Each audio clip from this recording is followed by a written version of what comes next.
week I've been going through the book of Exodus. It seems to me to be a long time since I read Genesis and Exodus, so I thought I would just go through it all again. And it's really blessed me as I've gone through some of the old stories, particularly in the book of Exodus, and it all begins in chapter 7, where there is the start of the plagues that God visited on Egypt. And a few thoughts came to me as I was reading through these chapters. See, Moses went to Pharaoh and with a message, let my people go. We want to go into the wilderness and hold a sacrifice to our God Jehovah. Jehovah, of course, was the new name by which Moses revealed God to Israel. Of course, Pharaoh is not very impressed by this request of Moses, and it turns a little bit nasty about it. And so we go through a series of miraculous signs from God and brought on by the command of Moses. First, Moses tells Aaron to throw his staff onto the floor, and then it becomes a snake. But the magicians of Egypt are able to perform the same kind of feat by their trickery. However, the snake of Moses swallows up all their snakes. But Pharaoh is totally unimpressed by this and remains quite cynical, as I'm sure I might have done at that time. Secondly, Moses commands the Nile to turn into blood, and it does. But again, the magicians are able to replicate this act. And so Pharaoh remains very unimpressed. Thirdly, at the command of Moses, there occurs a plague of frogs. And of course the magicians can replicate this act. So Pharaoh is very unimpressed. Fourthly, events begin to change a little bit. At the command of Moses, a plague of lice hits Egypt. But this time the magicians cannot replicate this, and they themselves begin to take Moses seriously.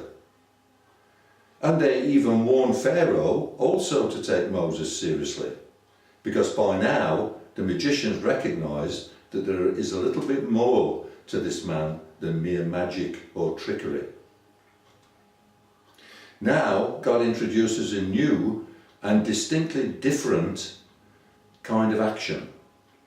A plague of flies is predicted, but the difference will be that these flies will only affect the Egyptians, but certainly not Israel. And this is an entirely new twist in the story. Pharaoh himself now begins to take Moses seriously, but his heart is so set against God, so stubborn, that he cannot yet agree to the request of Moses to let Israel go. He smells a rat and suspects that Israel, if they go out into the desert, will not return to Egypt ever again. So next is the livestock of Egypt, and they begin to die. Then boils break out on everyone, but not on the Israelis. Hailstones rain down on the Egyptians, but not on the Israelis. Swarms of locusts appear out of nowhere, but not amongst the Israelis. Thick darkness then comes and envelopes the entire land, but not the land where the part of the land where the Israelis are. Again, all of these signs and wonders happened on the command of Moses, but did not affect the Israelis in any way. However, Pharaoh remained stubborn. His heart was set against God and against the requests of Moses. But then finally came the clincher. The firstborn of Egypt died all across the land, except amongst the Israelis. And this was the last straw for Pharaoh. And at this point he virtually throws the Israelis out of the land. Get away, get out, he says. We don't want you here. But now we see something truly amazing. Pharaoh is still not totally convinced, and in a moment of sheer lunacy He assembles his cavalry and chases after Israel to go and get them back. Now, why would a man do that? Having got rid of them because of all this trouble, he now goes to get them back. Surely he realises that getting them back will also bring back the trouble. What kind of crazy man is this? He is now prepared to risk everything just because he does not believe in what he has seen. Don't we often say that seeing is believing? But obviously not with Pharaoh. This man is so obsessed with himself that he is now mentally deranged and is heading for sheer disaster. Any sympathy I might have had for Pharaoh leaves me out at this point. I'll lose all sympathy. Simply because he has seen with his own eyes that you cannot beat God. But he recklessly continues to try. This is weird. You know, folks, world leaders haven't changed much, have they? The sheer craziness that we see in Pharaoh, we see also in our modern day leaders. They still pursue a dream of beating God. Take, for example, the Christmas festival. Christmas. They still want to get rid of it. They don't want to get rid of other religious festivals, but the Christian festival, Christmas, they want to get rid of it, simply because it's a celebration about the birth of Jesus Christ. But they want to do away with that aspect of it and call it a winter holiday. They also want to get rid of any historical reference to Christ in the past, and so they're now trying to change the BC and AD date system.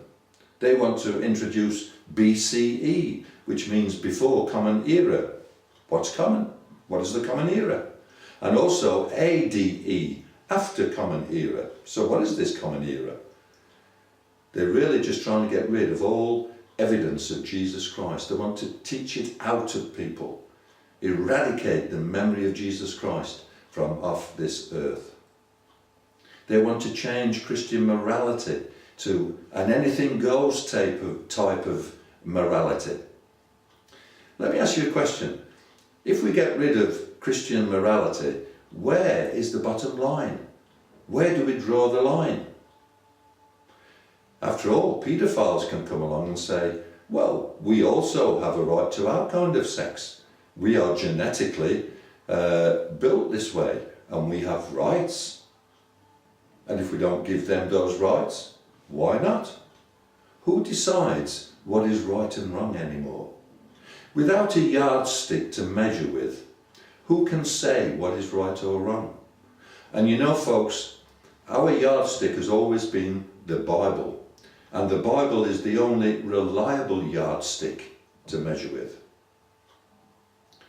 Finally, I want to mention these sudden accusations that are growing against Israel. All of a sudden, Israel is made out to be a racist state, an apartheid state, so to say, full of monsters. Where is all this springing up from? And how come the rest of the world is buying it? Clearly, the Arab nations will not be happy until Israel is wiped out. And apparently, the Western powers seem okay with this. Or so it would appear to the casual observer like me. It seems to me that today's leaders, like Pharaoh, will go to any lengths to get rid of our Christian God. There is a snag to this, however. God cannot be deposed. And God is not about to resign. I'll just finish with this quote from Psalm 2 and verse 4. Listen to these words. The one enthroned in heaven laughs. The Lord scoffs at them. Have a good week, folks. Keep your trust in Jesus. He wins.